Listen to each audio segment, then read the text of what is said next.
How's it going, everyone? Welcome to the Old School Weekly Recap. Let's take a look back at what has happened over the past 7 days. With this week's update, the Old School team made one additional integrity change. All items which can provide protection from Dragonfire can now only be used by players who have started Dragonslayer. This is a blow to bots which kill dragons, as starting Dragonslayer requires quite a lot of questing. Within the update news post, the team showed the impact of last week's integrity changes which targeted bots. Since the update, there has been a notable reduction in the number of reports coming in for Wine of Zamorak bots and bots buying battle staffs from Zaf. Also included in this week's game update, 10 new worlds have now been added to Old School. This includes a 2200 total level world, which is the first of its kind. For the full details of what was included in this week's game update, including the many smaller changes, be sure to give the news post a read. Moving on from this week's game update, on Thursday the team announced that members now have access to a limited distribution Android beta of Old School Mobile. An install limit is in place, meaning that only a certain number of people will be able to install the app. This is to ensure that the team can monitor the stability of the build. The team plan to progressively increase this limit. With each increase of the install limit, the team will confirm their confidence in the stability of the build and then further increase it. Access to the beta is on a first come, first served basis.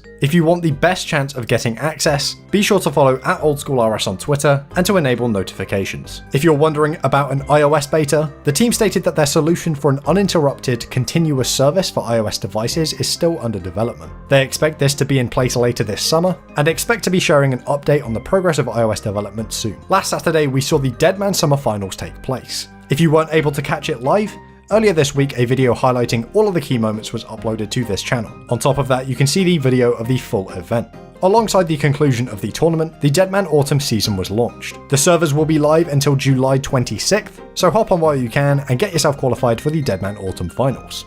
In last week's Content Poll developer blog, the team briefly mentioned something called Entry Mode, a way for players to familiarise themselves with the Theatre of Blood at a lower level. On Monday, the team elaborated on this idea with a dedicated Entry Mode developer blog. Entry Mode is a lower tier version of the Theatre of Blood. You would face the same challenges, but they would be rebalanced to target players from 100 to 110 combat. Entry Mode would be aimed at any group of size 1 to 5 players. The only unique drops available from Entry Mode would be the Avernic Hill and the Justicia armor pieces. On top of this nerf to rewards, these uniques would be roughly 10 times rarer in Entry Mode when you're playing in a group of 3 to 5 players, and even rarer when you're playing solo or duo. All the specifics of Entry Mode can be found in the Entry Mode developer blog linked in the description. The poll for Entry Mode went live in-game today, so be sure to go and give that blog a read and go and cast your vote. Also on Monday, Jagex announced the theme of this year's RuneFest. The event will be themed around the coastal Viking lands of Relica. RuneFest is taking place on October 5th and 6th, and tickets are now available. Make sure to get your tickets while there are still some left. You can find a link in the description. And now to finish off this week's recap, the community spotlight. This week I'm featuring a suggestion from Rupert called Shark Beasts. Requiring level 95 Slayer and 80 Fishing to kill, Shark Beasts need to be lured from the water before they can be killed. The main unique drop of these monsters would be a shark fin.